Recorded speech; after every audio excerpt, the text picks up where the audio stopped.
Oi gente, eu sou o ArchiCast número 107, meu nome é Adilson, e em 2014, um documentário chamado Archiculture relata em 25 minutos um funcionamento de um ateliê de projeto. Nele, acompanhamos a vida dos estudantes de uma faculdade americana que passam pelo processo de aprendizado e desenvolvimento de projeto, noites mal dormidas, dificuldades com as maquetes, a vida social afetada e as duras críticas a que são submetidos. O que pode ser mais impactante no documentário é perceber como arquitetos desde cedo estão extremamente envolvidos em um processo de muita dedicação em vários espectros, mental, físico e social. Apesar de ser um registro de uma faculdade norte-americana, qualquer estudante ou professor brasileiro se identifica em grande parte com o que é apresentado. E por isso, ele nos leva a refletir sobre o processo de trabalho, os desafios no ensino e na aprendizagem do projeto, seja ele de arquitetura ou urbanismo. Será que podemos chamar esse processo de algo cultural, inerente ao ensino e aprendizagem em projeto? E o que podemos aprender a respeito de todas as questões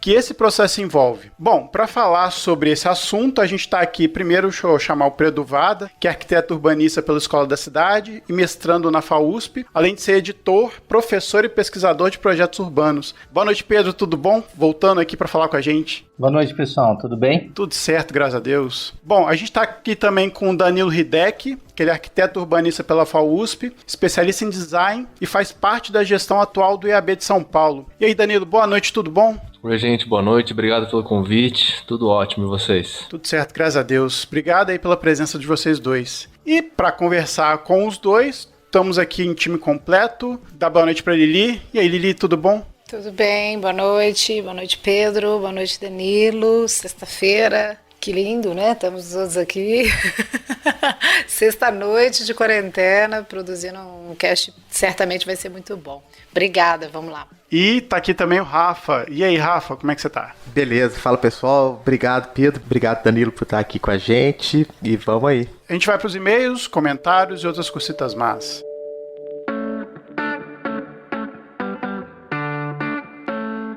Voltamos com mais uma leitura de comentários, recadinhos e outras cositas más. Tô aqui com o Rafa. E aí, Rafa, tudo bom? Tudo beleza, e você? Tudo certo. Firme e forte, ficando em casa. Isso aí. Bom, Rafa, como é que essa galera entra em contato para falar com a gente? Bem, mandando aquele e-mail marotíssimo para contato@archicast.com, no modo raiz, né? Que quase ninguém mais usa e-mail, mas e-mail ainda é uma ferramenta muito importante, não deixem de usar, sobretudo para se organizar nesse momento de quarentena. E também redes sociais, Instagram, Facebook, Twitter e outras mais. Falando em e-mail, né? A gente tem um e-mail aí. Temos. O João Silvio Zanetti Neto, o nome todo dele aqui, escreveu pra gente. Ele fala o seguinte: boa tarde, pessoal. Me tornei acadêmico de arquitetura e urbanismo no início deste ano, vindo da advocacia. Olha, ele era advogado. Conheci o podcast de vocês de uma forma simples, digitando arquitetura no Spotify. É um dos primeiros resultados, o que passa a ideia de confiabilidade. Muito obrigado. Boa, obrigado ao Spotify também. Obrigado, Spotify. A gente teve um probleminha com o Spotify semana retrasada, mas já tá resolvido. Nossa, bicho, foi uma correria. Foi, mas deu certo. Deu tudo certo. É. Vocês não ficaram sabendo, mas deu tudo certo. Mas voltando. Agora fazem parte do meu cotidiano ouvindo diariamente. O que mais chama atenção é a temporalidade dos assuntos abordados e do posicionamento, da dinâmica e facilidade com que transmite a informação. Sou muito grato pelo conteúdo produzido, de grande valor e engrandecimento. Continue a caminhada. Forte abraço. João Silvio, muito obrigado pelo seu depoimento aqui. A gente agradece a você e a galera que escreve pra gente. Queria mandar um abraço pro João Silvio também. Como ele tá maratonando, pode ser que quando ele chegue nesse episódio, ele já não lembre mais que ele mandou e-mail. Então, só pra lembrar, é você mesmo, João Silvio, tá? Zanetti. Um abraço, obrigado. Mas, Rafa, temos um recado lá no Instagram, não é isso? Pô, temos sim, do Rodrigo Pirocelli. Não sei se é assim que se pronuncia, Rodrigo. Talvez depois seja Pirocelli, não Pirocelli, sei. Talvez, se tivesse 2 L's, talvez Pirocelli. Boa tarde, pessoal. Estou acompanhando os podcasts de vocês. Quero cursar arquitetura no próximo ano. Aqui em casa, sou eu que dou uma ajuda para minha mãe a projetar, entre aspas, aí, junto com os pedreiros. Eu sei que o que disse acima pode ser uma blasfêmia aos ouvidos dos profissionais, mas cidade pequena e casa de baixa renda é isso, sem projeto. Minha mãe planeja fazer uma casa nova com referências coloniais, aquelas com varandas que rodeiam a casa toda. Dessa vez vou ver se cabe no orçamento dela um arquiteto. Porém, gostaria de ler um pouco sobre o tema, ver algum documentário para ter uma base para levar para o arquiteto. Olha só. E não correr o risco dele encher a casa de janelas e portas de vidro, já que esse material é mais barato que madeira. Muito obrigado. Muitos desses questionamentos vieram do podcast 102. Parabéns pelo projeto. Bom, obrigado, Rodrigo. Obrigado pela sua consciência aí também. Muito bom, assim, eu acho que todo o processo de contratação de um profissional passa por esse primeiro passo aí, de fato, de você mostrar aquilo que te satisfaz. E aí o profissional vai colocar isso no liquidificador e te entregar, se for um bom profissional, aí um produto que vai te atender bem. O que você acha aí da mensagem do Rodrigo? Não, acho ótimo porque no meio do processo todo ele quer contratar um arquiteto. Acho que inclusive ele pode tirar uma casquinha do arquiteto quando estiver projetando a casa para a mãe dele, né? E vai aprendendo umas coisas, vai sabendo do mercado de trabalho, vai sabendo o que é legal. Essa pesquisa é ótima. Aproveite aí para escutar nosso podcast e também para buzinar no arquiteto que vai ser contratado aí pela sua mãe. Isso aí, se você quiser, entra lá no nosso grupo do WhatsApp, que tem um link aí, deve ter um monte de arquiteto lá. Você já pode, você já pode fazer uma consulta prévia lá. Mas bem, esse assunto é muito sério e é muito interessante você estar dando esse relato, porque isso também é um tema que nos interessa bastante, de como a gente pode chegar de fato nesses lugares onde o arquiteto não é prioridade, né? Bom, a gente vai falar agora dos salves do último episódio sobre o filme No Topo do Poder. Isso aí. Um salve então para Gabriela de Matos, pro pessoal do IAB do Rio Grande do Norte, para Luísa, pro Leandro, para Cláudia Pires, sempre presente, Aline Carvalho, Alana Lima, Vinícius Alves, Poliana Melo, Talu Costa, João Marcelo, Laila de Maria, Neandro Jaque, Marcos Holtz, Brígida Alves, André Ângelo, Leandra Paranhos, Wilson Almanza, Felipe Quaresma, Jorge Lins, aí o Jorge, Luana Oliveira, Jefferson de Lima, Olivia Viana, Vinícius Solé, Taisá Shed, Matheus Silva, Daniel Ramos, Tainan, Luísa Reis, Geisa Ferrão, Lucas Costas, Alexandre Martins e Laísa Ayala. E mais uma galera aqui que aos poucos a gente vai falando. Muito obrigado. O Adilson e a Aline agradeceram lá os 10 mil seguidores. Eu cometi essa indelicadeza, não agradeci. Fica aqui o meu agradecimento aqui dentro do episódio. Isso aí. Bom, a gente também fez semana passada uma live, a primeira live que a gente faz no YouTube. Isso aí. A gente foi convidado pela ABPod, que é a Associação Brasileira de Podcasts, a fazer uma live no canal deles. Eles fizeram uma live no sábado inteiro, desde as 3 da tarde até as 8, 9 da noite. 5 horas de live. 10 programas, né? 10 podcasts. Programas, sim. A gente foi privilegiado, né, de fazer uma live lá no canal deles. A gente tá, pra quem quiser ver, a gente vai botar o link na descrição, youtube.com/abpod, e o vídeo lá da Super Live a gente começa lá pelos 2 horas e 52 minutos, a gente começa a falar. Então se vocês quiserem assistir, dá uma olhada na nossa cara, para saber como é que a gente é, dê uma olhada lá. Como é para um público mais geral, a gente tentou abranger sobre o que é arquitetura, sobre o que a gente fala nos nossos episódios, enfim, para mostrar para quem ainda não entende ou quem é interessado, para pesquisar sobre os nossos assuntos aqui. Bom, além da live da ABPod que a gente fez, a gente está pensando em fazer algumas coisas para o YouTube, a gente ainda está em conversa, eu e o Rafa, a respeito do que a gente pode trazer para lá, mas se vocês puderem, sigam a gente lá no YouTube, a gente está quase com 1000 seguidores, seria uma honra para a gente ter vocês também como seguidores lá no YouTube, a gente espera ter novidades em breve para vocês. Mandar um salve também para a galera lá da oficina do ArchiCast, e essa semana bastante comentário lá sobre games e arquitetura. Bem, o link fica lá na postagem, mas quem porventura não entrar no post, estiver escutando aqui, é bit.ly/oficina do ArchiCast. Fácil, tudo junto. bit.ly/oficina do ArchiCast. E vou aproveitar aqui e vou mandar um abraço para uma pessoa especial lá, Sebastião Molina, que nos escuta lá da Venezuela. Um grande abraço aí, ArchiCast rompendo fronteiras. E falando em fronteiras, né, só uma curiosidade para os nossos ouvintes, o ArchiCast é escutado em diversos outros países também. Claro que não com a frequência que a gente tem aqui no Brasil, mas sabe qual que é o segundo país que mais nos ouve, Adilson? Não faço a menor ideia. Estados Unidos, Ah, é? United States. Olha, a gente tem aí quase 5 mil downloads nos Estados Unidos. E em terceiro lugar, quero ver se você... Caraca, isso mesmo. Isso aí. 5 mil, caramba. Segundo lugar, fica com... Portugal? Japão. Japão passou Portugal. Japão já tem quase 2.500 downloads dos nossos episódios. E aí, quarto lugar, Portugal. depois Olha Alemanha, só. França e a gente foi até o Egito, gente. Essa é a mistura do Brasil com o Egito. Isso aí.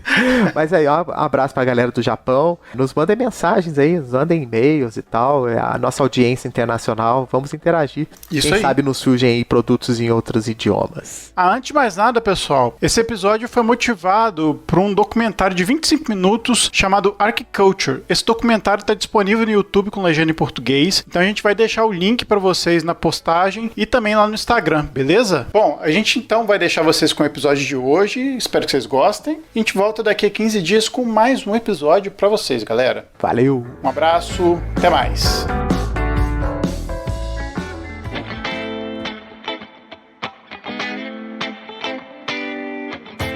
Bom, primeira perguntinha na pauta aqui, pra gente começar a discussão. Sabe que o documentário mostra, além da rotina dos estudantes, aqueles depoimentos dos arquitetos importantes que vão relatando a cultura do ateliê como algo inerente à profissão. O que vocês acham? Vocês acham que o ensino de arquitetura e urbanismo tem realmente algo diferente de outras pedagogias? Quem quer começar a falar aí? Uma das coisas que, né, o documentário e essa crise que a gente está vivendo agora colocam, eu acho que é justamente a percepção sobre o quão diferente a arquitetura é em relação a outras pedagogias, mas também outras pedagogias a gente tem que colocar alguns cursos mais, digamos assim, lineares. Hoje a gente se discute bastante essa questão do pensamento ser linear ou não, e quanto para a arquitetura o pensamento linear ele não funciona, né? O processo de arquitetura não é causal, né? Não é sempre resposta a alguma coisa, depende de muita coisa, e no documentário eles falam um pouco disso, né? Eu acho isso interessante colocar a partir do pressuposto que, tendo um ambiente propício para essa discussão, a gente consegue pensar em formações de arquitetos que vão estar submetidos a um mundo que não é causal. Então, a partir de um pressuposto que a gente tem um ambiente de trabalho, um ambiente de estudo, que o documentário mostra em relação aos ateliês de projeto, até uma das alunas falou assim, a gente não vem aqui necessariamente para ficar fazendo o projeto, a gente vem para conversar, vem para fazer brincadeira, vem para escutar, para ver os outros trabalhando. Todo esse processo que não é só criativo, na minha concepção, ele tem um nível de atividade que é completamente diferente de outras profissões, que é um pouco do que o Tom Mayne fala, que é a junção entre o prático e o criativo, né? Eu acho que um ambiente de ateliê de projeto, ele propicia um pouco essa situação. Eu concordo bastante com o Pedro. Enfim, eu achei ótima a colocação dele em pensar sobre essa coisa não linear, né? De como o ateliê de projeto ele cria um ambiente. Acho que, na verdade, até o documentário ele coloca uma outra questão, que não é criar um ambiente propício, né? Mas o projeto pedagógico, ele pressupõe esse safe space que eles chamam, né? Esse espaço seguro, onde o aluno pode, enfim, desenvolver o pensamento, se expor a críticas. Eu achei muito interessante o documentário, é um pouco isso, como ele foca na questão do indivíduo, né? Na formação do indivíduo, de como tem essa dimensão pública, onde você está expondo seu projeto, se expondo à crítica, numa sociedade como a norte-americana, que tem um pouco de receio em relação a isso, e do outro lado tem o coletivo, onde você constrói essa coisa junto, né? Acho até tem uma coisa engraçada desse documentário, que tem uma fala do Kenneth Frampton, que ele fala que o arquiteto não deveria ser treinado para vender projeto, né? Ele usa o termo sales speech, que o pessoal meio que começa a vender o próprio projeto antes de fazer qualquer coisa. Ele acha que justamente devia ser o contrário, né? Devia ser um projeto meio socrático, assim, onde você põe sua prancha e depois as pessoas começam a falar. Eu acho que isso expõe uma parte do processo de aprendizado e de ensino, que o Pedro Vada levantou, né, na fala do Tom Mayne, que ele coloca essa dicotomia entre o artista e o arquiteto. Eu acho muito boa, porque acho que levanta uma questão que é para que a gente está formando o estudante, né? Pensar essa autonomia da arquitetura, meio para quê? Que é um pouco o que o documentário coloca, né? Se a gente está formando arquitetos que têm apesar desse espaço seguro onde você se forma, ele também aliena você um pouco do trabalho que você vai ter depois, né? O documentário, acho que bate bem nesse ponto. Então a gente fica formando os arquitetos artistas, acreditando nessa autonomia, sendo que no fundo, futuramente eles vão ser trabalhadores. E, na verdade, a gente tem muito mais críticas e tem muito mais problemas na área, enfim, de como a gente se organiza enquanto trabalhadores, enquanto a gente se organiza enquanto, profissionais da arquitetura. E eu acho até, enfim, o documentário abre com um dado que é bem assustador, pelo menos para mim, que na época, né, de 2014, tinham 26 mil estudantes por ano nos Estados Unidos. Aí eu consultei o site do Cal antes da gente fazer esse podcast, E em 2019 tinham 166 mil arquitetos total no Brasil. E 12 mil arquitetos novos por ano, né? Então, assim, as perguntas que a gente está se fazendo aqui são mais relevantes do que nunca, né? Porque a gente está falando de uma massa, de um corpo de profissionais e de estudantes gigantesco, né, que está se formando. E de um número de escolas gigantesca também. Exatamente. E nos últimos anos, isso aqui no Brasil só tem crescido. Então a gente tem que se questionar um pouco, não só as especificidades da arquitetura, mas que profissional é esse que a gente está formando, né? Que campo de trabalho é esse? E para mim a questão que mais pega é um pouco essa, né? Tudo bem, a gente tem que ter autonomia, a gente tem que saber criar, a gente tem uma espécie de autonomia da profissão e tem uma beleza disso tudo, mas para quê? O ensino técnico, enfim, tem outras questões que se colocam, enfim, eu acho que tem essa dicotomia arquiteto-artista, eu acho que precisa ser mais explorada. Nessa reflexão final aí do Danilo, né, sobre a formação de um arquiteto com essa capacidade de um desenvolvimento, né, espontâneo, criativo, efusivo, né, completo, com esse que não consegue dar conta das demandas do dia a dia do trabalho, né, que vai acabar encontrando com o mercado engessado. Eu não me lembro de quem foi a fala que disse assim que, na verdade, o intuito de criar esse pensamento crítico é objetivar a formação de um arquiteto que possa ser crítico em relação ao seu ambiente e levar a profissão para frente, né? Então, isso eu achei interessante também, que se apresenta como uma possibilidade no processo de formação, né? E aquela dicotomia lá que o Tom Maine coloca, né, de criatividade, pragmatismo, essa é uma coisa que ronda a cabeça dos alunos, ronda a cabeça dos professores, né? De muitos alunos frequentam disciplinas que são teóricas de história e não conseguem ver uma aplicação direta no processo de ateliê, né? E também o documentário mostra uma dinâmica muito diferente da nossa, né? Os alunos lá trabalhando individualmente, cada um com seu espaço, que permite com que eles mergulhem nessa bolha aí de, né, que eu não me lembro quem no final coloca, né, que eles ficam muito presos ali a uma realidade e depois o mundo se mostra diferente. Eu acho que o modelo, o formato ali também impacta muito um pouco no tom que o documentário coloca em relação a esse ateliê. O que eu acho que aqui a gente tem algumas vantagens em relação a isso, o fato da gente às vezes ter que trabalhar com grupos maiores, né? A gente talvez desenvolva uma capacidade de diálogo, de ideias entre os alunos, até mais interessante do que os alunos norte-americanos. O que vocês acham? Eu fico na dúvida, assim, porque o documentário ele pega uma única turma e ele é muito breve, né? Ele põe muitas questões, porque a gente reflete muito sobre essas coisas, né? Nós já somos formados, a maioria aqui também dá aula, está dentro desse ambiente e reflete sobre essas coisas, mas o documentário, na verdade, ele é muito breve, né? E, na minha opinião, assim, ele é um tanto... Ele é super interessante, mas ele também é bastante superficial, assim. Ele dá uma geral, a partir de um ponto de vista, mais do que outros, assim, sobre o que é um ambiente de ateliê. Mas, por exemplo, essa galera tá no último ano, não é? Pelo que eu entendi. Eu nem entendi isso no próprio documentário, depois eu tava lendo sobre e tinha essa informação, que eles estão, tipo, no último ano. É engraçado, no documentário eles não falam disso não, mas fica parecendo que eles já são alunos que já estão um tempo na faculdade. Eu acho que inclusive, né, fica meio subentendido, não sei, tem uma última cena extra, assim, que aparece um garoto que parece um estudante que tá filmando, assim. Então eu senti um pouco também esse caráter um pouco amador, mas eu entendi que era tipo estudantes se filmando, assim. Pode até ser que seja, assim, mas é uma produção de diferentes faculdades, né? Começa com a Pratt ali e tal, mas tem várias, né? Representantes de várias ali dando seu depoimento. As filmagens eu acho que são só da Pratt. O ambiente do ateliê é da galera eu entendi isso também, porque são os primeiros que aparecem e tal, né? E o ambiente que é filmado é o ambiente da Pratt, mas os depoimentos são de pessoas e professores e diretores de diferentes lugares, né? Então, assim, tenta dar um apanhado geral, particulares, né, dos Estados Unidos e tal, mas tenta dar uma ideia de fato, uma cultura entre diferentes faculdades ali e tal. Mas eu acho que se trata mais do último ano. Eu não tenho certeza se no ensino americano, por exemplo, essa questão de ser mais individual ou de ser grupo é uma regra, né? Pode ser que seja uma questão mais pelo fato de eles estarem no último ano. Eu não tenho muita essa informação. poxa, será que isso é um diferencial nosso, a gente trabalhar mais com o grupo do que com eles?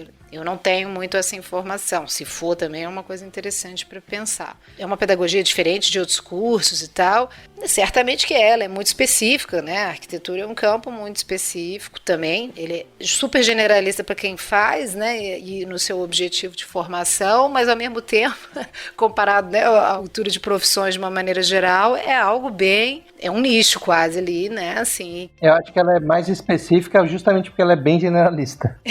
Ou isso, é um específico, assim, que é difícil de dizer o que é, talvez, assim, ela é de difícil precisão, assim, né? E isso também fica claro, eu fiquei prestando atenção nas falas no geral também, ao longo do documentário, ninguém consegue definir exatamente o que aqueles meninos têm que fazer, né? O que é arquitetura exatamente? O que eles precisam fazer efetivamente? Você tem que me entregar o quê? Não, os comentários são de professores de projeto total. Mas isso que você falou, eu acho que tem um ponto muito interessante que acho que faz parte da dicotomia da profissão mesmo. Que eu acho que está na origem do formato da profissão que a gente exerce hoje, assim, essa coisa meio, de origem meio quase renascentista, brunellesca, assim, sabe? A ideia de você ter um conhecimento de canteiro, de obra, de material efetivo, e a ideia de você ter uma noção de projeto, né? Que são, enfim, se você parar para pensar mesmo, são coisas que são indissociáveis e que, no fim das contas, por função de um projeto pedagógico, a gente precisa aprender a destrinchar isso e transformar isso em uma disciplina de tecnologia, uma disciplina de projeto, uma disciplina de história, e, no fim das contas, todas essas coisas se interconectam em algum momento, né? Então, assim, é meio natural, eu sinto um pouco natural essa sensação de meio quase esquizofrênica, né? De várias coisas acontecendo ao mesmo tempo, que parece não fazer muito sentido, porque de fato é um pouco cindido, né? No momento que a gente tem o fazer deslocado do pensar, você começa a criar problemas de tradução, né? O projeto ele é uma tentativa de um manual de instrução para uma coisa que vai ser executada e que não existe, né? No documentário fala um pouco isso. Acho que eu gostei muito dessa parte do documentário que ele fala assim, a habilidade do arquiteto, se tiver uma específica, é a capacidade de imaginar uma coisa que não está lá, né? E aí acho que todo o processo de interferência da linguagem, da forma que vai ser construído, acho que essa é a habilidade que a gente tem que ter de aprender, assim, se adequar a como transmitir essa informação, né? É generalista porque a gente precisa entender, tem algumas coisas do documentário que eu acho até meio absurdo, assim, a arquitetura é entender a relação humana no espaço. Meu, essa frase não significa nada, né? Eu fico imaginando quem não é arquiteto, não vive isso, ficar olhando para uma banca daquelas e tentar entender que discussão que eles estão tendo, assim. Porque mesmo quando a gente observa, sem a gente ter o desenho, sem a gente tá contextualizado ali, a gente fica perdidaço. Imagina quem nunca viu esse processo. Deve ser uma coisa meio de maluco, né? Uma conversa de maluco, né? Você falou dessa parte de olhar para a banca, tem uma coisa que eu achei especificamente bonitinha no documentário, é que mostra que são, no fim das contas, são jovens, né? São quase crianças, adolescentes que estão, tipo, falando de uma coisa muito importante, que é o futuro da cidade, sei lá, vias de trânsito, questões infraestruturais que vão abalar a vida de muitas pessoas, né? Então é engraçado ver aquele jovem em formação, meio brincalhão ainda, fazendo essas brincadeiras no ambiente de aprendizado, falando de coisas tão sérias, né? Acho que a arquitetura também tem um pouco disso, de você ir construindo a formação da seriedade desse profissional, né?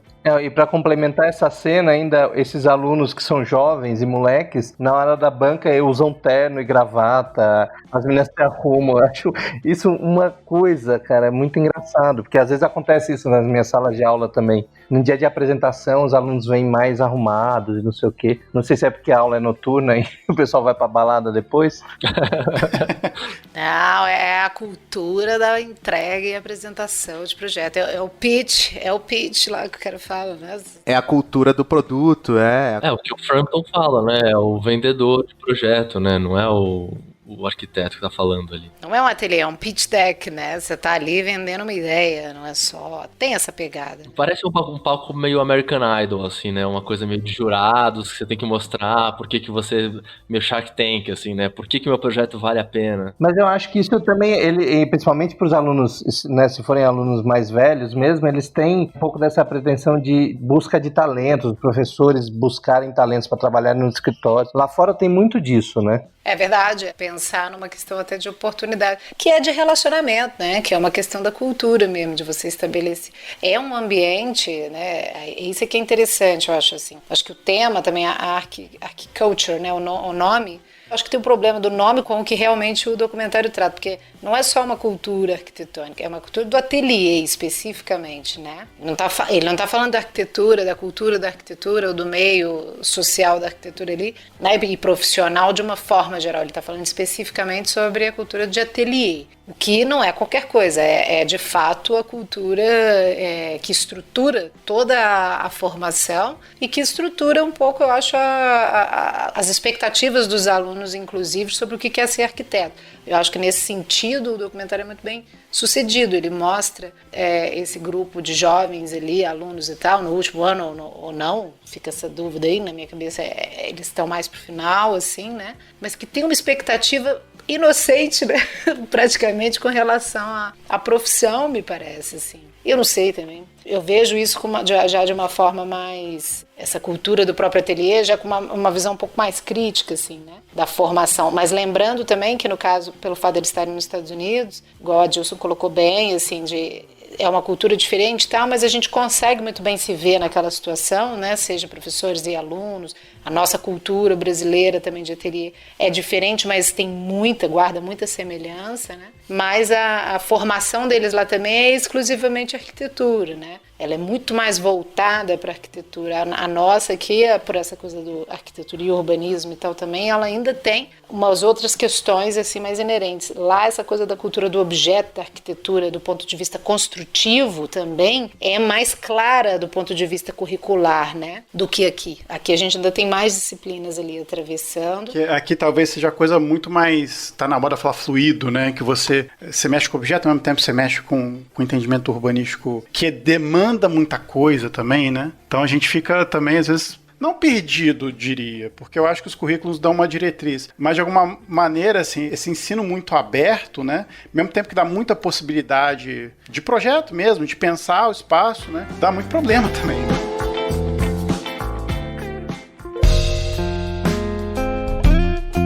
A Mary Wood, né, ela fala uma hora que, quando ela vai falar dessa questão que a gente estava falando da faculdade preparar ou não o estudante para o mercado, para a vida real, né, e ela fala de duas questões. Uma, que ela acha que a faculdade devia ser esse ambiente seguro de testes, provocações e de tentar se esquivar um pouco das regras do mundo real.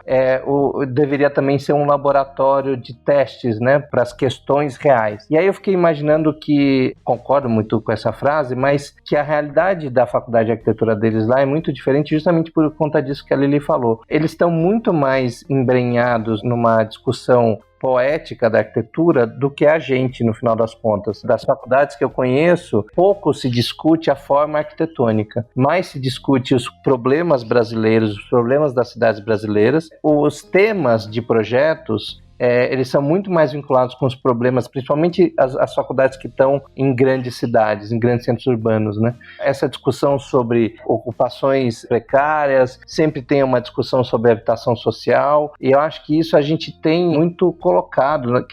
Eu não acho que a faculdade tem que preparar para o mercado, eu acho que a faculdade tem que preparar para a realidade. E eu acho que a gente tem essa discussão da realidade muito próxima das faculdades brasileiras, pelo menos do tempo que eu vivi como estudante, que eu ia nos encontros de arquitetura, conheci o povo de outras faculdades, e agora como professor. Tenho um pouco essa percepção. É interessante que a gente vê naquela manifestação do aluno, né, quando ele começa a falar com a efusividade do Robert Moses, né, então, assim, a discussão dentro de uma realidade está num panorama, assim, não daquele momento, né, ele busca lá uma discussão de contexto, né, ele defende ali o Robert Moses, do potencial criativo que o Robert Moses teve para desenvolver aquilo, né, se ilustra um pouco, assim, esse pensamento efusivo sobre essa questão criativa, né, daquele aluno. E aí, engatando nessa questão da realidade, eu concordo totalmente com Pedro, assim, acho que existem outras questões que as escolas brasileiras estão querendo discutir, e aí parece que toda discussão a respeito de forma arquitetônica fica meio que quase que um problema, né, de você discutir coisas que estão em tese na última lista de prioridade, onde a gente precisaria discutir outras coisas da nossa cidade. E aí uma das coisas que eu achei interessante no documentário foi, em algum momento, não me lembro quem, eu sou péssimo assim para ir lembrando os nomes, mas a respeito da necessidade, primeiro, do arquiteto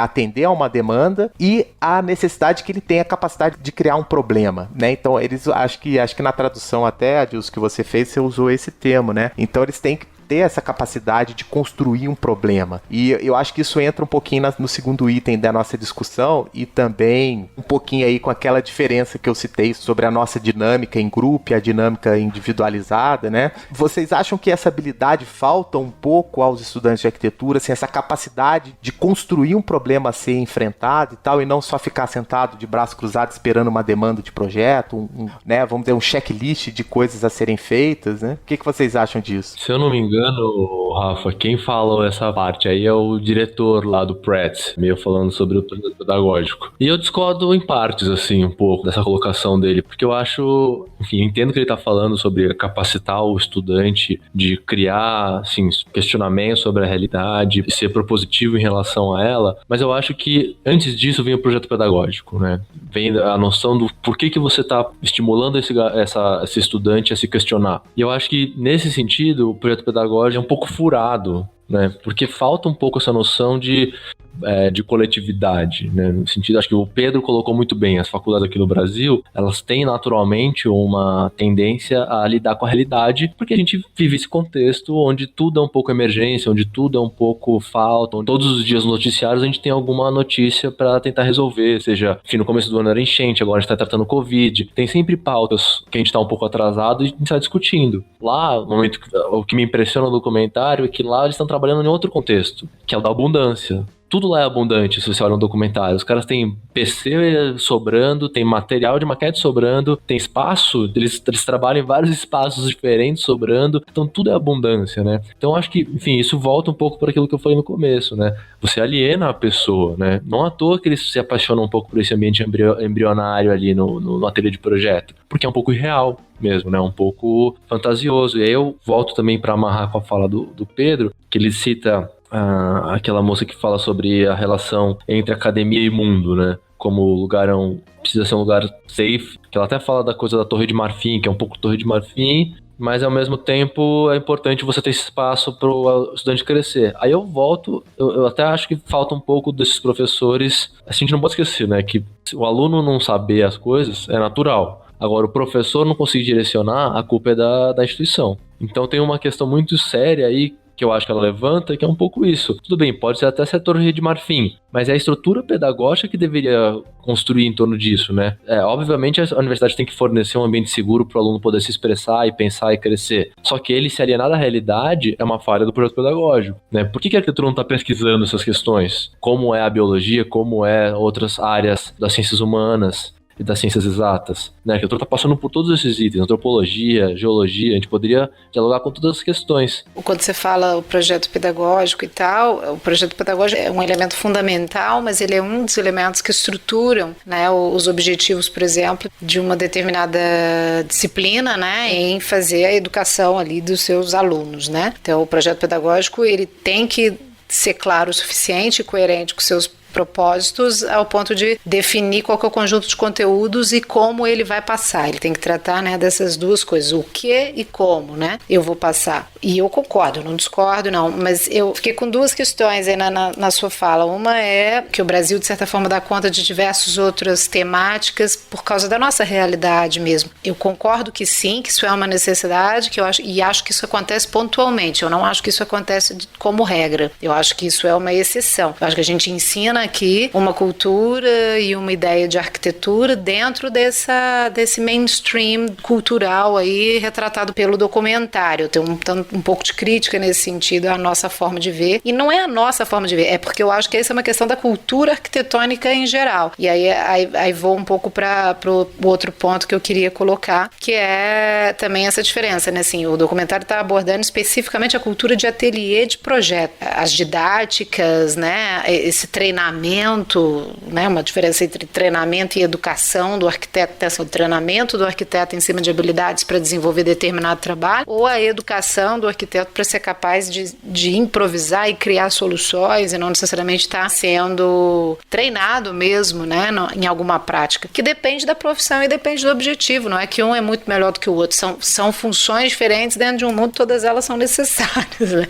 O arquiteto é que tem que entender qual é o dele ali, né, assim, e o que tem tem que estar claro qual é o objetivo daquela formação. Mas eu acho que no documentário fica muito essa coisa da cultura do ateliê de projeto. E não é pouca coisa, porque toda a nossa formação arquitetônica está baseada na disciplina de ateliê, porque está relacionada ao fato de o projeto ser a estrutura através da qual você sintetiza os demais conhecimentos, né? E tá certo, né? Na minha opinião, não está errado, não. Eu acho que é isso mesmo, que é a diferença da arquitetura para outra disciplina, que dentro das ciências sociais aplicadas também, que vai estar relacionando esses diferentes conhecimentos que você estava abordando também, né? A gente tem que saber muita coisa, a gente tem que pegar muita informação, a gente tem que ter capacidade de análise e tem que ter capacidade de síntese, né? Só a análise também não serve. Mas eu acho que o documentário bate na questão da cultura do ateliê. Eu fico na dúvida, assim, eu entendo que é muito essa cultura que faz, inclusive, o perfil das pessoas que procuram a faculdade de arquitetura. Essa questão da cidade, dos nossos problemas sociais, ela é posterior, eu acho. Ninguém entra numa faculdade de arquitetura querendo isso especificamente. Não é um ramo, assim, eu acho, não sei, posso estar enganada, assim, né? Mas não me parece ser o grande objetivo, não. A galera associa a arquitetura ao objeto arquitetônico mesmo, né, a escala arquitetônica e a essa questão do desenvolvimento da criatividade, do objeto, do quanto eu consigo resolver um problema, a minha capacidade de conceituação. Eu acho que essa coisa de entender que isso é uma questão urbana, muito mais ampla e tal, que está no escopo da nossa formação, eu acho que ela vem depois. Nossa, eu acho muita coisa.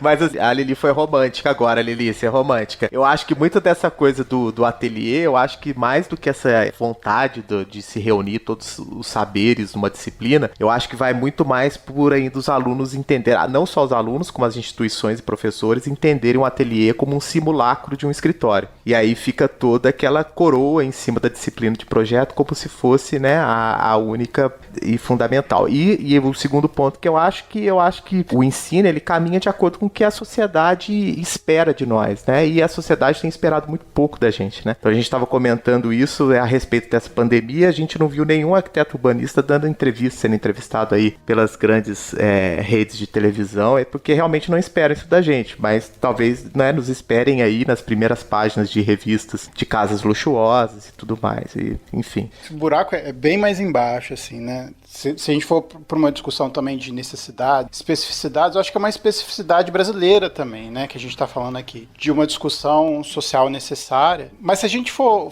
também voltar para o cerne da questão, assim, para o básico, né, até mesmo para a gente começar a introduzir outras questões, sejam sociais, sejam geográficas, enfim, que são outras questões, eu acho que a gente acaba também tendo que fazer com que essa síntese apareça no ateliê, como a Lili falou. Não entendo tanto isso como algo romântico, mas como algo pragmático da metodologia do arquiteto, assim. Mesmo que a gente tenha outros atores diferentes de outros países, né, faz parte, assim, pelo menos dessa cultura que a gente está falando aqui, do ateliê ser, digamos, o foco de atenção para a gente conseguir reunir essa discussão. Não sei, o que vocês acham? Eu concordo um pouco com vocês, mas eu acho que, assim, eu entendo essa ideia do ateliê como uma ferramenta, né? O ateliê de projeto é uma ferramenta específica. E a gente escolhe o que faz com as ferramentas, né? Então, eu gostei muito da fala do Rafa, ele fala um pouco dessa noção de, enfim, como o ateliê, os professores pensam o ateliê como um simulacro de escritório. Eu discordo um pouco, que eu acho que não é um simulacro de escritório, é um simulacro de um ateliê artístico mesmo, né?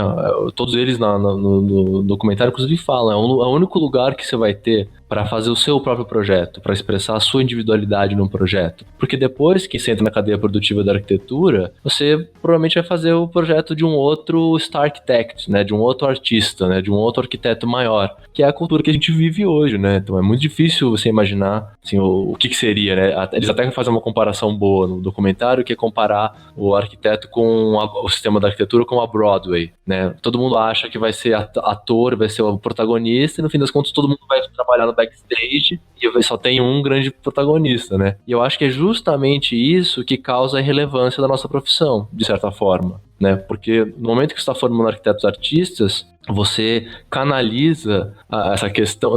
Não dá para ter arquiteto artista e todo mundo ser arquiteto artista, porque a ideia de você ter um artista é que ele é exclusivo, é que ele tem uma genialidade especial, ele é mais caro. Então você vai afunilando mesmo, o valor do projeto aumenta, você vai trabalhando por uma classe social só, e isso vai, eu não acho que é mais ou menos relevante, mas isso é uma condição do mercado e uma condição do sistema econômico e cultural. É porque ao mesmo tempo também eu fico pensando, quem entra para uma faculdade de arquitetura, as referências são muito genéricas, assim, né? Você pensa no Niemeyer, você pensa naquele arquiteto da novela, do filme que tem seu escritório, né? É, a novela do Manuel Carlos, o arquiteto Manuel Carlos.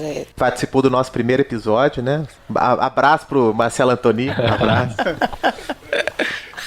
Eu adoro Sérgio. Adoro Sérgio. Pô, jogava vôlei o dia inteiro, ia dar um rolê em Barcelona, apresentar projeto, pô, totalmente. Queria ser o Sérgio, Eu acho que essa realidade, eu acho que o aluno vai criando, né? Criando não, né? A faculdade a vida da faculdade vai botando ele na realidade também, né? Mas eu acho que esse entendimento também de perceber que como o aluno entra, no que ele busca no início da faculdade, até mesmo como as faculdades se apresentam para um público geral, né? Porque, enfim, existe uma oferta e demanda de alunos aí. Eu acho que é interessante essa discussão também por conta disso. Não, porque você me fez pensar, assim, né? Me chamou de romântica, eu concordei, e eu sou mesmo, mas, assim, no comentário que eu fiz, talvez então eu não tenha ficado tão claro, é porque eu vejo, assim, duas dimensões na questão do ateliê.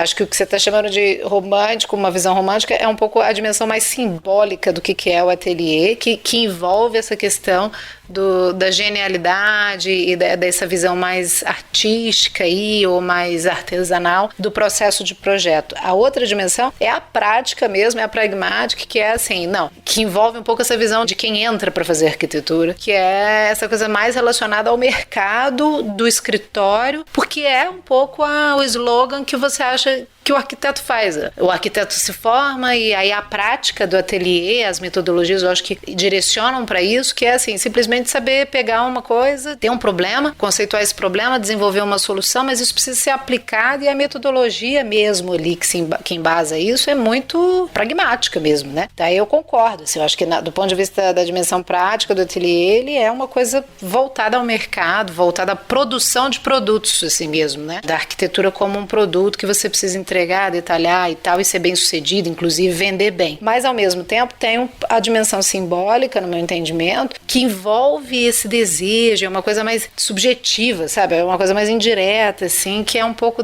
do status de ser arquiteto, de ser um profissional criativo e culto e tal. Essa cultura também existe, e eu acho que o esquema do ateliê, de alguma maneira, reproduz isso. Eu tava querendo comentar que eu falei que o Edson era romântico, porque você tava vendo no aluno essa consciência do ateliê, pelo menos, assim, de algumas experiências que eu tive, né? Então, assim, acredito que em outras escolas talvez, de fato, exista essa consciência. Mas existem escolas de arquitetura que, de fato, o aluno, ele quer aprender como faz, né? Viu como se faz, né? Como diria aquela letrinha lá assiste a TV Cultura, né? E a estrutura era essa. Começa terreno, parte para programa de necessidades, até chegar no detalhamento, né? Como um simulacro de um processo de projeto. Sendo que o ateliê, em tese, ele poderia trabalhar com habilidades do trabalho daquele programa dentro, dependente de uma linha do tempo de entrega de produto, né? Isso que geralmente que eu vejo que acontece em algumas escolas. E os alunos esperam isso, né? Porque eles querem, de fato, viu como se faz. Eu acho que isso é possivelmente uma das grandes diferenças que eu vejo como um problema em relação, pelo menos às faculdades que eu conheço fora. Boa parte delas tem uma discussão, eu lembro até de aquele livrinho do Vai Estar com Estudante, do Toyo Ito. Quem organizou foi um diretor de uma faculdade em Tóquio, que eles chamam de Universidade de Design. Eu estava pesquisando que o cara entra com 3 anos de módulo básico, história, projeto geral, e depois desses 3 anos o cara pode sair desde design gráfico, de web designer, até urbanista. Então, nos 3 módulos básicos, eles estão aprendendo só metodologias de projeto e inputs para que esse projeto saia, para que essa metodologia se crie. Fazendo um pouco paralelo com as faculdades brasileiras, a gente não ensina metodologia de projeto, porque no final das contas, uma das grandes diferenças nossa para outras profissões, ou da construção, ou das sociais, é que a gente projeta. A gente não, seja um projeto urbano, seja um objeto, seja uma casa, o que quer que seja. A maior parte das faculdades, ela divide a carreira de projeto por temas. Então é um projeto residencial unifamiliar, é projeto um bairro periférico, é projeto de paisagem, não sei o que. Aí, no final das contas, pegando um pouco o gancho que o Rafa estava falando, a gente inconscientemente, mesmo não querendo fazer, a gente ensina como fazer isso, ponto. A gente não ensina como pensar através do projeto. E aí isso é uma grande discussão que eu tenho com meus alunos o tempo inteiro, porque eles ficam bravos comigo, porque eu não falo para eles como que é para fazer. Eu dou as questões, eu discuto bastante, jogo um monte de dúvidas na cabeça deles. Assim, agora vocês têm que resolver do jeito de vocês. Aí a gente vai discutindo, vou falando de outros projetos. Diferença do treinamento e educação, né? Exato, porque é isso. Uma parte dos alunos, se você deixar, eles são tarefeiros, eles querem o negócio passo a passo, quer resolver logo e ir embora, entendeu? Um grande prejuízo nosso, bom, a gente tem outros grandes valores também, mas acho que é um grande prejuízo nosso a gente separar as disciplinas projetuais de ateliês por tema ou por escala, e não discutir, por exemplo, uma outra faculdade, que eu acho que na Suíça, se eu não me engano, o aluno escolhe quais as cátedras que ele vai fazer, né? E a cátedra vai pelo professor que tem uma metodologia de ensino, não pelo tema. É muito doido isso. Eu sei que na FAO USP agora... É porque cátedra é diferente, né? Cátedra é tipo é a escola de um mestre, né? Assim, você entende a metodologia do cara. Exato. E aí, né, isso é ruim, porque você cria esses grandes ídolos ou star architects e tal, mas ao mesmo tempo o aluno tem possibilidade de experimentar diversas metodologias de projeto. Eu sei que a FAUSP está discutindo recentemente isso, então, porque meus alunos falam assim, professor, mas a gente não aprende a fazer hospital. Eu falei, óbvio que não. Mas quando vocês saírem no mercado de trabalho, se alguém der um hospital para vocês fazerem, vocês vão ter que fazer. Porque não importa o que vocês saberem no hospital, vocês têm que saber projetar. Só complementar uma fase da fala do Vada, que eu achei muito bom essa colocação. Só queria contar uma curiosidade. Quando eu estava fazendo o TFG, a minha orientadora era a Angela Rocha, lá na FAO. Ela teve uma certa proximidade com o Rodrigo Lefebvre. E ela estava me contando, quando ele estava lá na FAO, ele tinha uma disciplina optativa, cujo tema eram residências. A disciplina era dividida por arquitetos. A cada 2 semanas, ou a cada uma semana, ele apresentava o trabalho de um arquiteto e os alunos tinham que fazer uma casa à la aquele arquiteto. Na época eu tinha achado esquisito, mas a sua fala me lembrou dessa historinha, e é um pouco isso. Na hora que você faz uma casa à la Artigas, à la Frank Lloyd Wright, à la Paulo Mendes da Rocha, você tem que tentar entender por que ele tomou aquelas decisões, por que ele usa concreto, por que a viga é daquele tamanho, por que tem balanço, ou por que tem sombra, por que tem luz, por que o siso é tudo branco, sabe? Tipo, você vai entendendo a metodologia de projeto do cara. Engraçado você falando isso, sem saber dessa experiência do Lefebvre, eu dei uma disciplina uma vez que falava das grandes teorias urbanas do século XX. E aí, no final, alguns trabalhos, a gente pegou um problema como o Minhocão, por exemplo. Cada grupo tinha que escolher um dos arquitetos, um dos urbanistas que foi, incluindo Jane Jacobs e tal, foi discutido na sala de aula, e tinham que fazer um projeto à la o arquiteto que tinham escolhido.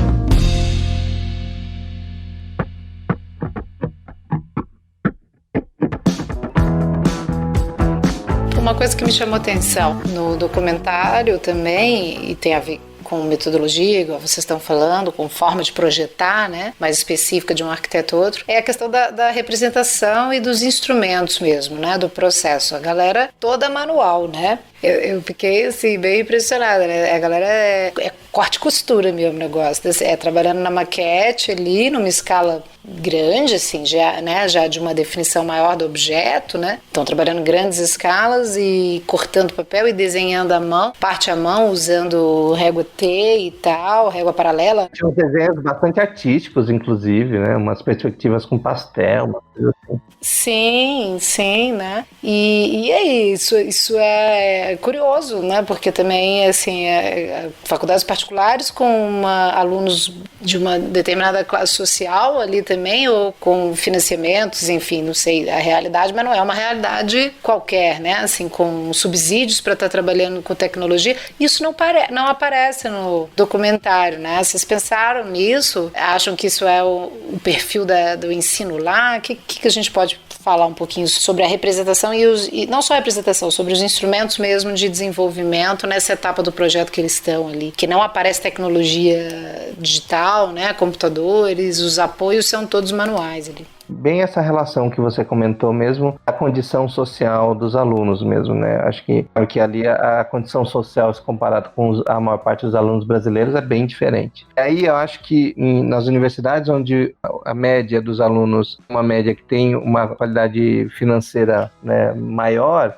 eu imagino que esses trabalhos mais manuais sejam mais comuns. Por quê? Isso é tudo da minha cabeça também, porque eu dou aula em 2 faculdades, a condição financeira dos alunos é bem inferior à outra. E eu percebo que nessa faculdade, onde a condição financeira é menor, onde o período de aula é bizarramente menor, a intenção é terminar o mais rápido possível. Então, esses processos mais manuais geralmente não são bem-vindos. Não são bem indo por eles, né? Eu até tento forçar um pouco a questão do croquis, a mão e tudo mais, mas geralmente querem resolver o mais rápido possível. Isso, numa faculdade eu tenho 6 horas de aula, na outra faculdade eu tenho 2 horas e 50. Nossa, é muito gritante a diferença, né? Mas eu gostei muito da sua colocação, Pedro, porque eu acho que, por exemplo, eu dei aula numa faculdade privada que, enfim, tinha esse método, grandes turmas, uma grade super enxuta e tal. E assim, isso também é uma opinião pessoal. O que eu tirei dessa experiência foi de entender que, por exemplo, uma faculdade onde tem uma condição social um pouco melhor, você tem um pensamento um pouco mais homogêneo. Que sentido? Você tem recursos um pouco mais homogêneos, né? As pessoas, todo mundo meio tem acesso a computador, tem acesso à internet, no fim das contas todo mundo pensa meio igual, porque frequenta mais ou menos os mesmos lugares. Então, aí, no fim das contas, quando você se dá conta com essa faculdade, onde você tem, tipo, uma galera entrando com turmas gigantes e tal, não tem uma avaliação moral específica.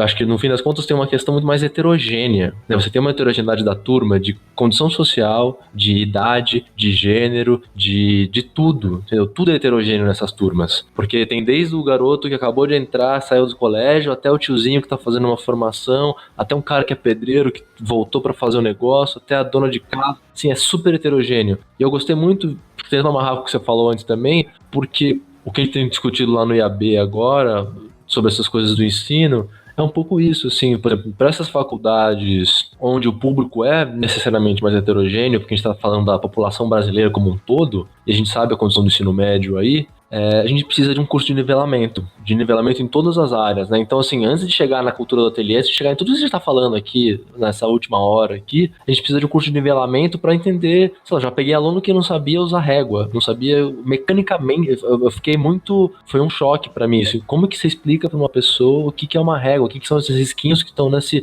pedaço de plástico, como que você coloca o papel na mesa, sabe?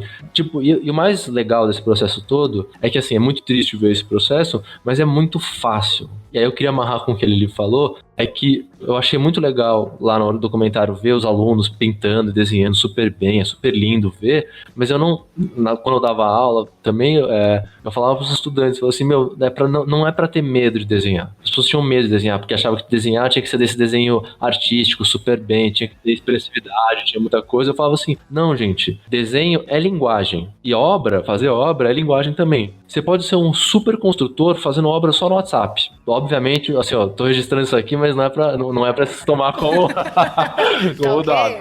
É um exemplo exagerado. Mas assim, você não precisa desenhar bem para ser um arquiteto, mas você precisa saber desenhar. Você precisa dominar maneiras de se expressar. Você pode ser um péssimo desenhista. Eu, particularmente, desenho muito mal. Mas eu sei me expressar muito bem em obra, eu desenho. O tempo todo eu tô com o caderno na mão, eu tô desenhando meus desenhos feinhos, mas ele tá saindo o tempo todo ali. O importante é se comunicar, né? 90% do tempo, quem toca a obra, resolve a obra no WhatsApp, faz um croquis, manda uma foto. Tem uma coisa que eu acho que é muito rica do ateliê de projeto. Aí eu tô falando do ateliê como ferramenta, que é um pouco isso. Você poder experimentar essas várias formas de fazer projeto. Desde a maquete, até o desenho, até o modelo 3D, e você dominar todas elas, o mínimo para você entender qual que você se dá melhor, para poder se expressar melhor. Eu acho que quando o aluno tem essa liberdade de experimentar, é ótimo. O problema é que muitas vezes a própria faculdade corta essa liberdade e fala assim, não, você tem que projetar desse jeito, você tem que projetar desse jeito. Então, a impressão que eu tenho também, quando a Lili falou dessa parte ferramental, e pode ser uma impressão mesmo, tá? Vocês me corrijam se eu estiver errado. A impressão que eu tenho é que no Brasil, apesar de a gente ter uma diferença social, né, entre pessoa que entra, que tem condição de fazer, pagar e ter o equipamento, até mesmo para um aluno, né, que não tem tanto poder aquisitivo assim, a impressão que eu tenho é que ainda acho que no Brasil a gente ainda trabalha com ferramentas que fogem muito do desenho, assim, o desenho acaba sendo o que o Danilo falou, que é uma coisa artística, né, é uma coisa que tem medo de errar, e às vezes a gente discutindo a respeito, né, de projeto, né, que a gente sente falta do aluno arriscar mais no desenho. Não sei se vocês têm essa impressão, mas assim, a gente às vezes sente falta, ou sente uma, né, como professor, né, sente um pouco de falta de ver os alunos errando mais, assim, arriscando mais com outras ferramentas. Eu tenho total essa impressão. Na verdade, é tão difícil arrancar um croquisinho e uma maquetezinha de papel, que seja, sabe, maquete sulfite, dobradinha, assim. Tão difícil arrancar isso dos alunos, cara, que é super complicado. Mas eu acho que tem um pouco essa questão do medo de errar e de ser criticado. Eu acho que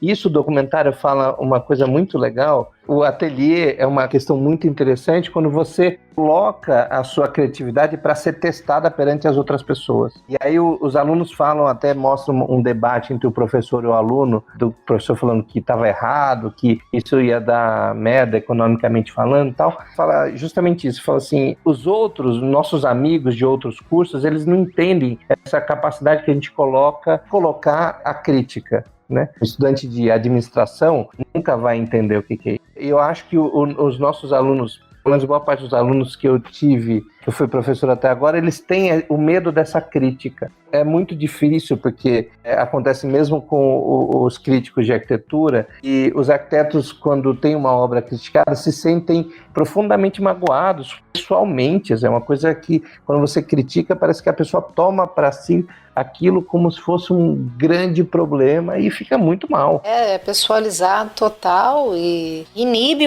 a construção crítica, né? Estudantes que estão ouvindo a gente não fala mal de vocês, não é pessoal o negócio não, cara. Mas isso aí, a classe aceitou isso, esse aqui é o problema, né? A gente não fala mal uns dos outros mesmo, não. Exatamente. Aí que eu queria pegar o gancho, Lili.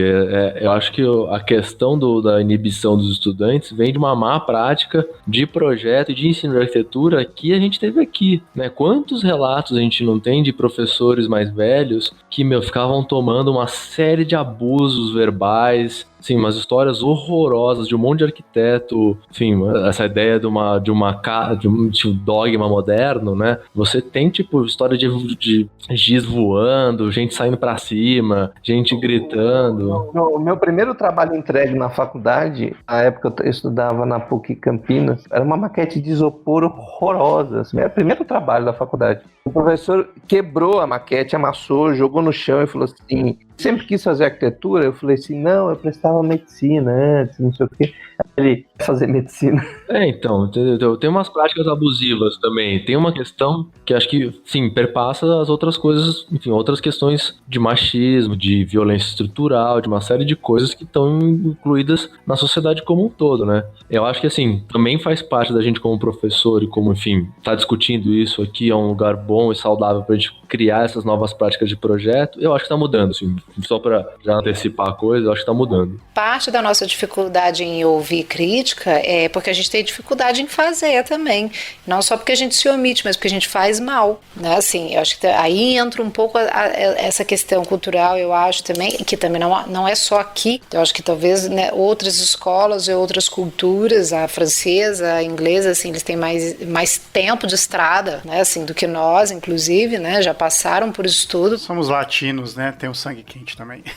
Não, acho que não é nem isso, é mais uma questão mesmo de, assim, de conseguir assimilar essa quantidade de informação que você tem, assim, você tem a receita, mas você não sabe bem fazer, né, assim, até você acertar o negócio demora, né, é uma questão de tempo, de cultura, de contexto, de possibilidade, uma série de coisas, mas, assim, acho que isso não é só aqui, acho que a gente coloca mal a crítica também, e isso tem um pouco a ver com essa cultura de um distanciamento entre o professor e o aluno, que é algo historicamente construído mesmo e pela ideia do mestre, né? Do mestre e do aprendiz, um distanciamento, uma lógica de ensino formal que até hoje é reproduzida porque tem muito pouca reflexão sobre as formas como a gente ensina. É um pouco aquilo que a gente estava falando lá no início, né? A diferença entre o fazer projeto e ensinar projeto, por exemplo, né? O ambiente de ensino e de formação não é o ambiente da prática, ele não pode ser uma reprodução da mesma, não deveria ser, né? Não é esse o ambiente. Então, acho que tem várias questões aí que eu acho que somam para a gente ter essa dificuldade de conseguir debater de uma maneira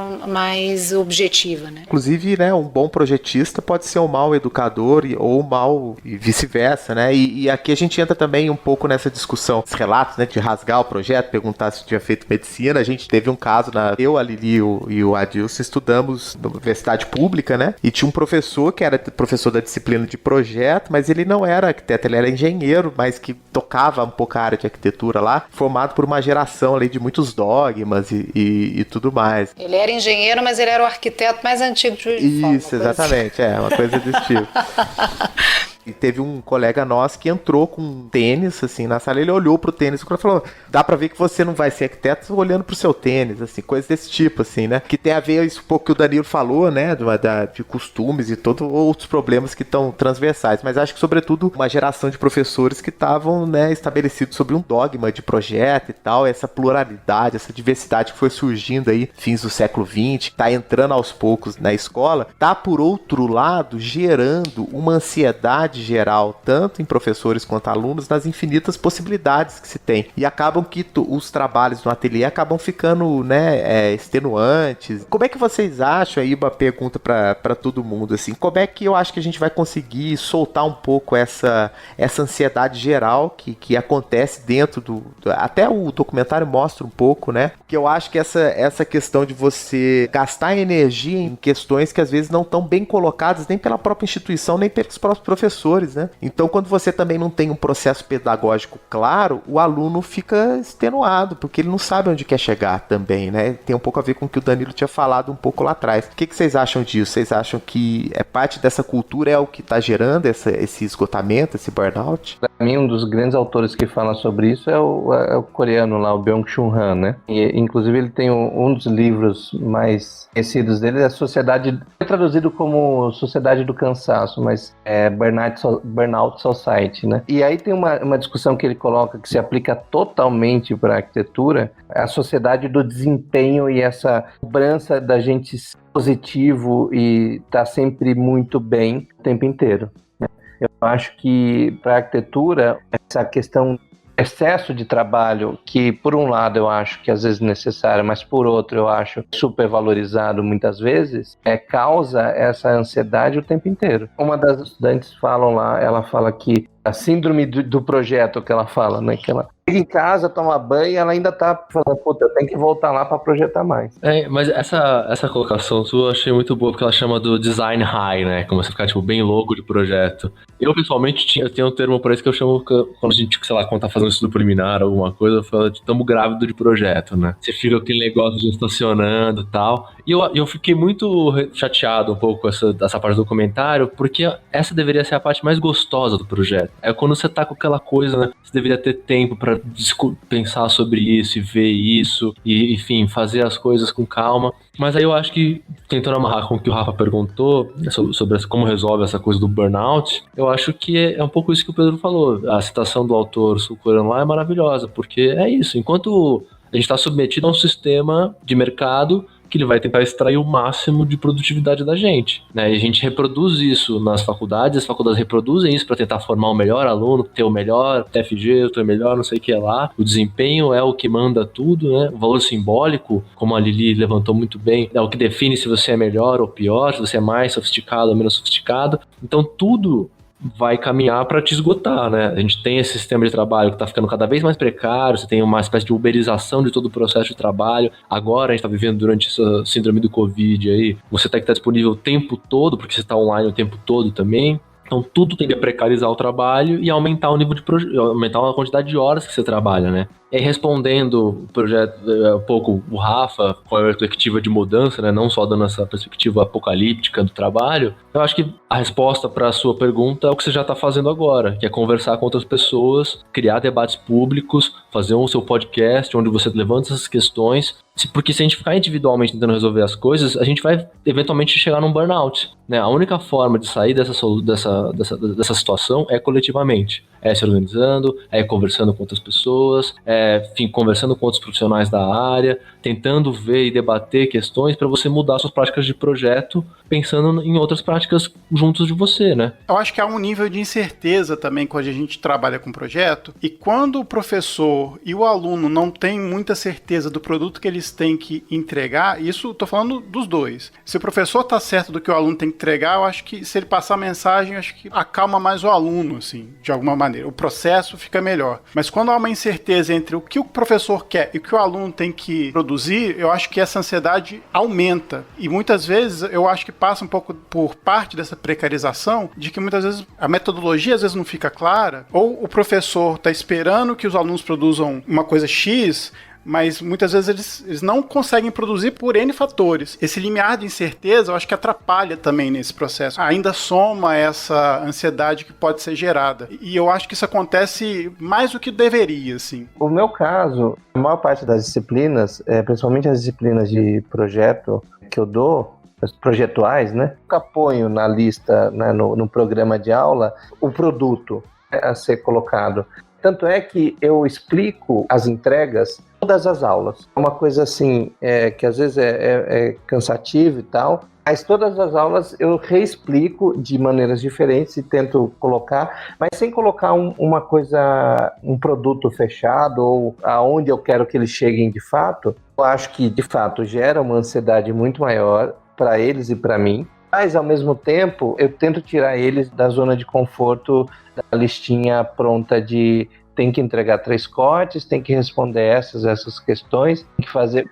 Eu não dou nem um programa definido. Quando é matéria de projeto arquitetônico, não dou nem um programa definido. Porque, no final das contas, o resultado final são menos satisfatórios, isso é uma verdade, mas, ao mesmo tempo, o processo de pensamento deles, de construção do pensamento, tenta ter um significado muito maior a eles do que o próprio produto final. Obviamente, isso gera muito mais ansiedade. Sim, objetivamente, a sua pergunta, eu acho que faz sentido o que você está falando. Assim, quando eu estava dando aula, quanto mais, enfim, preciso era o programa, as etapas, eu sentia os alunos um pouco mais à vontade para resolver as questões. Mas caía um pouco naquilo que o Pedro falou, na coisa do tarefeiro. O cara quer entregar e vazar, entendeu?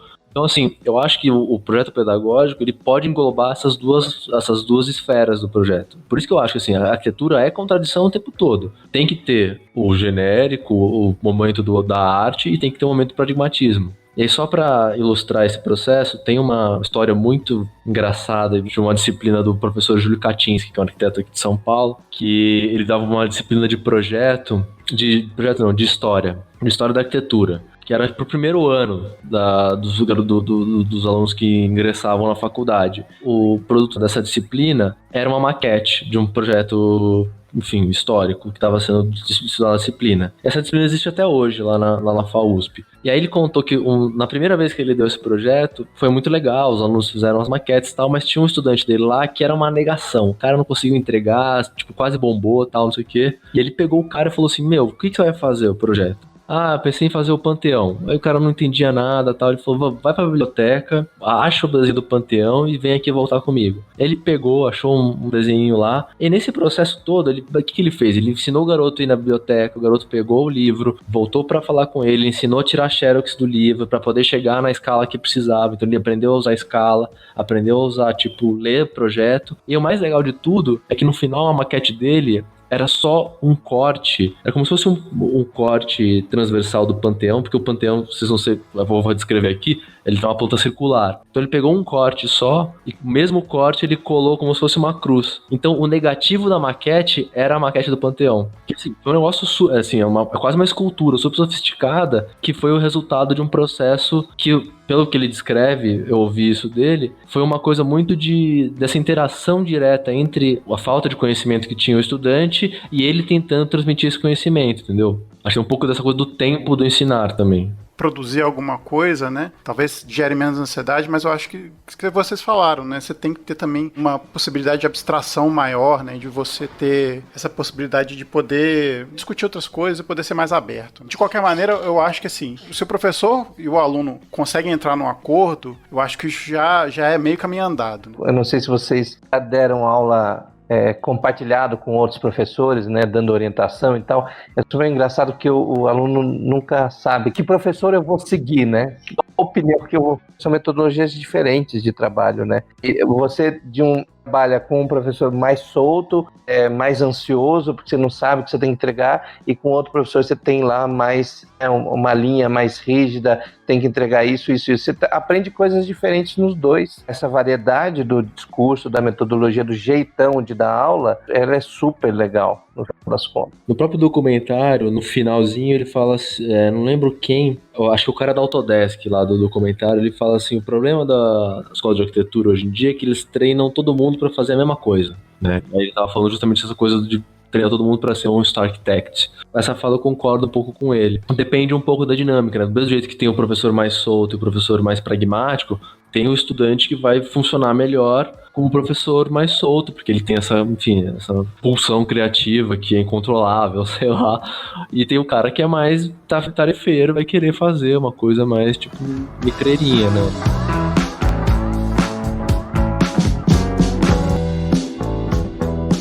Pra gente ir finalizando, pra quem não sabe, né, quem tá ouvindo isso há muito tempo depois, a gente tá em abril, no final de abril, na plena pandemia do coronavírus. E eu tenho visto, nas várias lives que tem se feito no Instagram, o Danilo tem conversado com vários professores discutindo como é que os professores estão fazendo pra ensinar projeto de forma à distância, né. Primeiro eu queria saber do Danilo como é que os professores estão encarando isso, e depois o depoimento do Pedro, se ele tá tendo essa experiência, que é uma coisa que caiu de paraquedas completamente, né, nesse nosso momento. Enfim, a gente começou essa série de lives lá no EAB, partindo da tese que, assim, a gente estava um pouco preocupado com essa noção do ensino à distância, né? A gente falou assim, bom, agora com o isolamento social, o ensino à distância vai ser vai ser consolidado de vez. As lives só são uma parte dos contatos que a gente já abriu, né? Tem um monte, a gente falou com umas 20, 30 pessoas que estão dando aula hoje, das mais diversas universidades e outros lugares do país também. E o que a gente viu é que, na verdade, as experiências são muito diversas, né? De uma certa forma, eu acho que essa experiência é meio parecida com aquela noção do homeschooling para as crianças, sabe? É legal na ideia, mas é muito difícil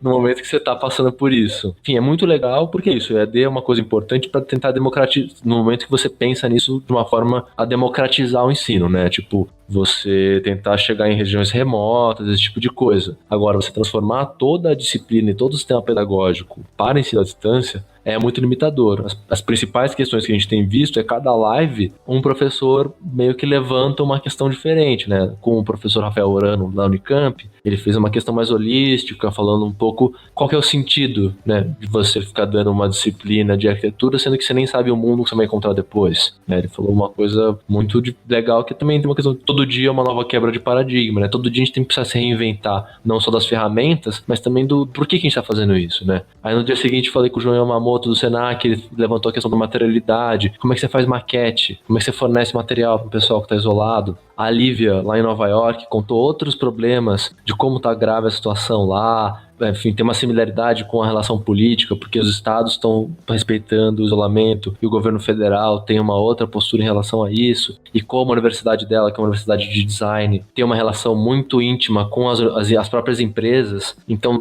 no fim das contas, o projeto pedagógico de lá é essa relação direta com o mercado. Isso acabou deixando de existir durante a pandemia. E a última live que a gente teve foi o João Sodré, que falou sobre, por exemplo, o impedimento que está tendo agora, parou toda pesquisa, porque as pessoas não conseguem acessar a biblioteca, e a gente não tem um banco de dados digital consolidado para poder cobrir isso. Acho que assim, no fim das contas, os professores, o João Sodré e o Rafael Orano falaram uma frase que eu acho que resume bem, é que assim, se esse ensino à distância der certo, é porque deu tudo errado. É verdade, boa. Logo no começo, quando a gente entrou em quarentena, uma das faculdades que eu dou aula deu uma semana de aula online, da gente dando aula. Eu estava assistindo a live com o Rafael Orano, ele fala, não é ensino à distância, não é EAD, né? A gente está totalmente distante É um outro tipo, não é EAD. E o EAD é aquele formato muito fechado. Não é ensino. É a Não é estilo, já começa por aí, né? E aí uma das faculdades, ela logo declarou férias. Eu voltei das férias agora, recentemente. A outra continuou. Vários professores falaram assim, tá indo bem, tá rolando, a gente vai dar no que dá e tal. O grande lance é que a gente só está 1 mês de distância, né? Então, os resultados de projeto, o que eu estou prevendo, os resultados não vão ser absolutamente nada satisfatórios, de fato.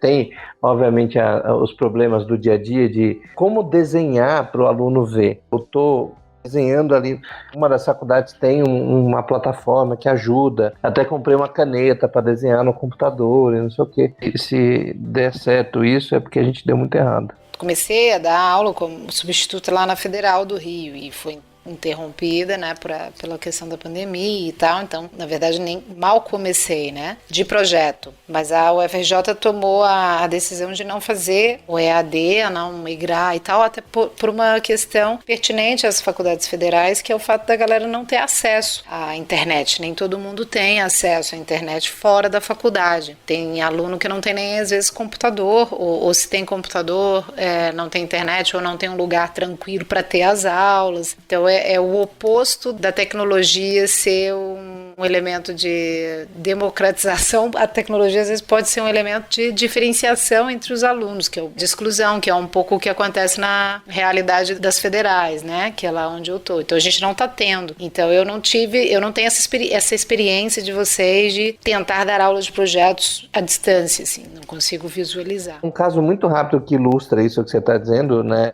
As federais têm, né, mas as faculdades particulares mais baratas também têm exatamente. Ontem, eu estava dando orientação, aí tinha lá no chat alguns alunos que não iam apresentar o projeto, o resultado da semana, né? Aí um deles eu falei assim, mas e aí, o que está acontecendo? Ele falou assim, cara, eu sou segurança escolar, e aí por conta da quarentena e não tendo aula, eles me jogaram para o turno da noite. E eu não consigo trazer meu computador, então eu estou assistindo as aulas pelo celular. O cara não conseguia compartilhar o projeto dele porque estava no celular fazendo o turno da segurança escolar. E é isso, é outra coisa, entendeu? É outra coisa. Eu só queria finalizar complementando isso que o Lili e o Vada falaram. Para a próxima série de lives, a gente está querendo pegar os estudantes, porque é exatamente isso. A gente tem conversado com os professores e cada vez mais, avançando nesse tempo de isolamento, eles têm visto como isso tem afetado os estudantes, né? O Rafa tinha falado da questão do burnout. A gente tá vendo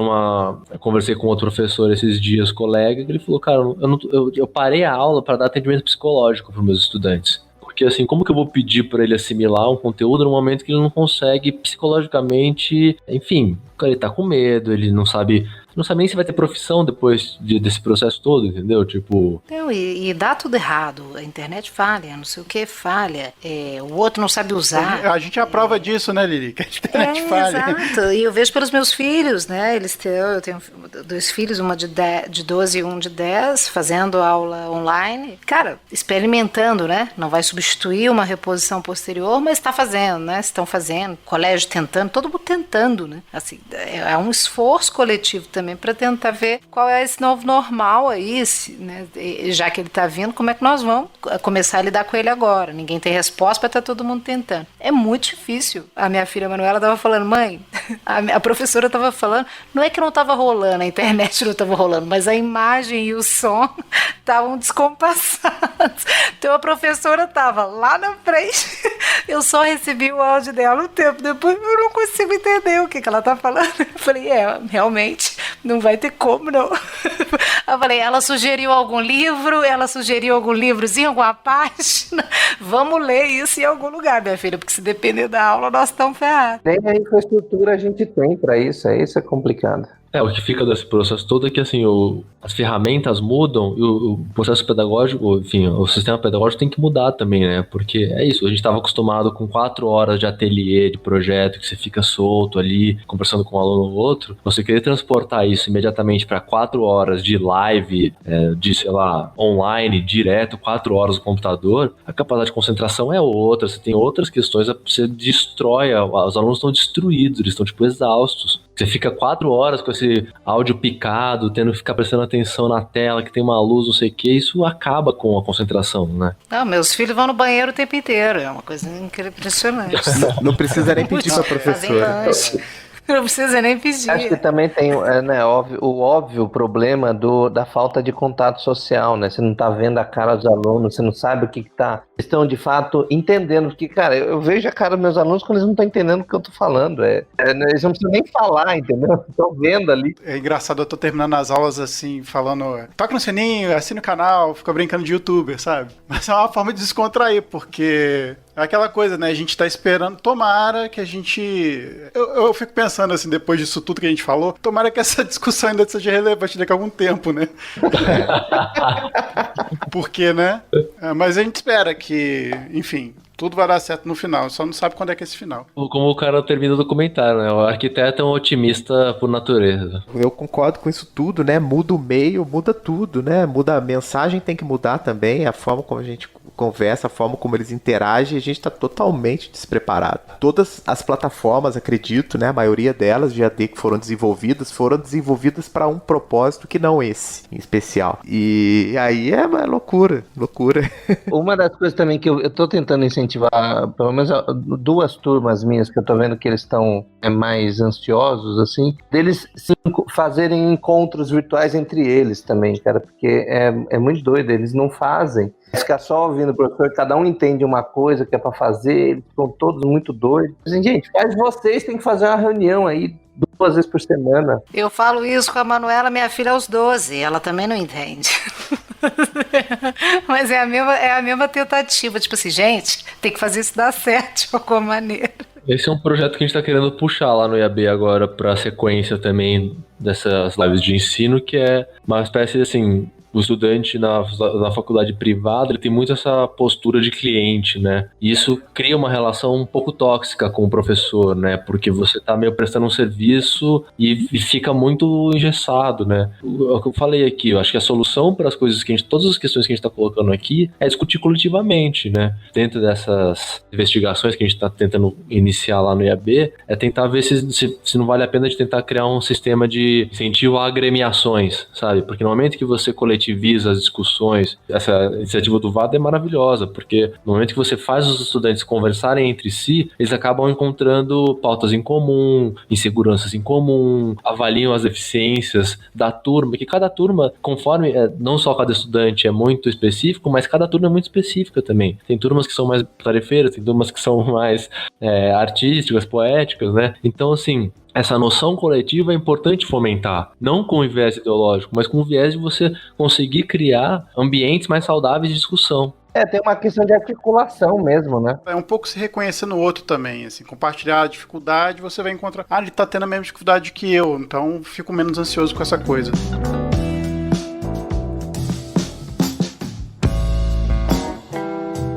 A gente pode ir para as dicas. Começa a rodada aqui pelos internos. Lili. É um livro que se chama O Círculo Privilegiado, Fundamentos Sociais da Distinção Arquitetônica. O título é difícil, mas o livro é muito fácil, é do Gary Stevens, ele é um arquiteto / sociólogo australiano, na verdade, mas é um professor que já deu aula em alguns lugares aí no mundo, então ele fala um pouco sobre o sistema de ensino e o sistema de profissões, mas a partir de uma visão de uma cultura arquitetônica. Então, isso que ele fala sobre o círculo privilegiado é um pouco isso que a gente comentou hoje no cast, que é também esse clubinho de arquitetos e essa bolha da arquitetura em que a gente vive e como é que a gente também estimula essa cultura sobre o que a gente conhece, o que a gente gosta, como a gente se veste, e como é que isso é algo mais forte do que parece, né? Então é bem interessante, eu estou lendo para minha tese de doutorado que é sobre ensino de projeto e tal, e achei super pertinente para o gancho do nosso cast. Então é o Gary Stevens, é o autor, O Círculo Privilegiado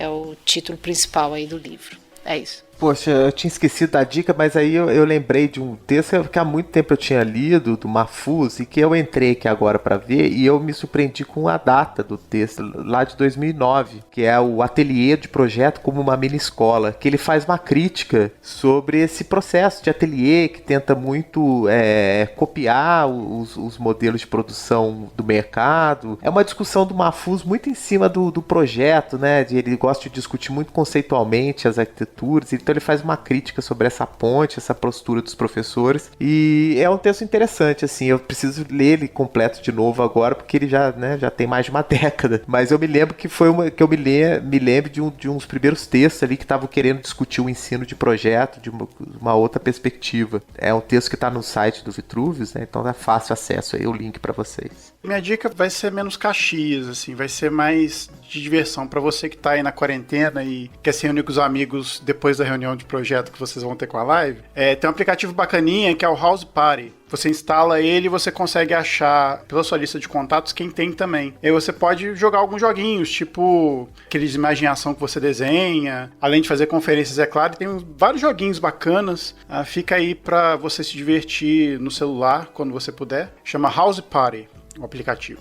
Eu trouxe umas dicasinhas aqui. Eu vou falar, enfim, vou dar uma dica de um livro e de uns podcasts de lives aqui. Para o livro, eu tô lendo um livro chamado Objetos de Desejo, que é um livro antigo, já publicado pela Kozak Naif, do autor chamado Adrian Forty. Eu acho muito bom, que mostra bem essa noção da construção da criação da profissão, no caso do designer, e acho que, enfim, passa bem pelas questões que eu tentei apresentar aqui, de contexto, mercado, cultura, de projeto, etc e tal. E aí eu vou fazer uma propagandinha aqui, eu recomendo as lives do IAB, quem quiser acompanhar, a gente tem deixado tudo online lá no perfil do Instagram, do Facebook e YouTube. Quem puder se inscrever lá no canal, tá tudo. O canal do YouTube do IAB agora, a gente tem carregado todos os conteúdos antigos, então os vídeos estão subindo lá, então tem bastante coisa nova entrando. E semanalmente a gente tem feito lives com, enfim, mais diversos assuntos. Tem a questão da educação, do ensino à distância, tem a questão do projeto emergencial, tem uma série de discussões que estão sendo feitas que estão online lá. Eu queria também indicar dois podcasts, duas lives que estão sendo feitas. O Guto Requena tem feito uma série de lives que estão sendo bem legais, com vários convidados no perfil dele do Instagram, e o Gabriel Kogan também tem feito uma série de lives no perfil dele durante a semana, então vale acompanhar. Eu ia também falar das lives do Gabriel, do Guto e do IAB. Ainda bom que o Hideki já falou. Eu queria colocar um grupo de live que sai todo dia, meia hora, também às 6 horas da tarde, igual todo mundo, só que, na verdade, é uma arquiteta portuguesa, a Andréa Garcia, que ela fala, o perfil é Architectural Affairs, e ela discute com vários arquitetos portugueses, eu já participei, mas outros arquitetos de outros lugares também, sobre o futuro da arquitetura da cidade em relação ao Covid-19. Pós-Covid-19, talvez. E um livro que eu li por conta do mestrado, mas eu acho que está mudando completamente minha percepção de projetar a cidade, de pensar a cidade. É um livro de um químico, na verdade, o Ilya Prigogine, chama O Fim das Certezas. Eu acho que tem muita discussão do que é próprio do nosso tempo hoje, dessa discussão da não linearidade das coisas, dos acontecimentos não causais. E o Ilya foi um químico muito importante, que contribuiu muito para a termodinâmica, os estudos da termodinâmica, russo, mas naturalizado belga, se não me engano. O livro, ele pega como mote o papel do tempo na física clássica e vai quebrar uma série de discussões colocadas inclusive pelo Einstein, envolver essa questão do fim das certezas ou contra o determinismo da física clássica. É super interessante. Tem muita discussão sobre cidade, inclusive. Bom, gente, finalizando aqui, sextou pra gente então. Agradecer ao Pedro Vada. Muito obrigado, Pedro, pela sua presença aqui, pela discussão. Valeu.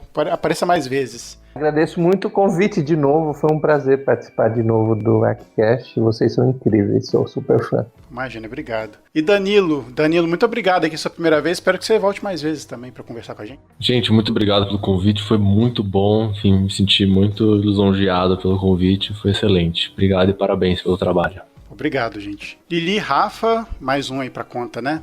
Mais um, bom demais. Obrigada aí, meninos. Bom demais, sextou. Obrigado, pessoal. Muito legal vocês terem vindo aqui. Bacana. Galera, então a gente fica por aqui. A gente volta com mais um episódio para vocês daqui a 15 dias. E um abraço e até mais.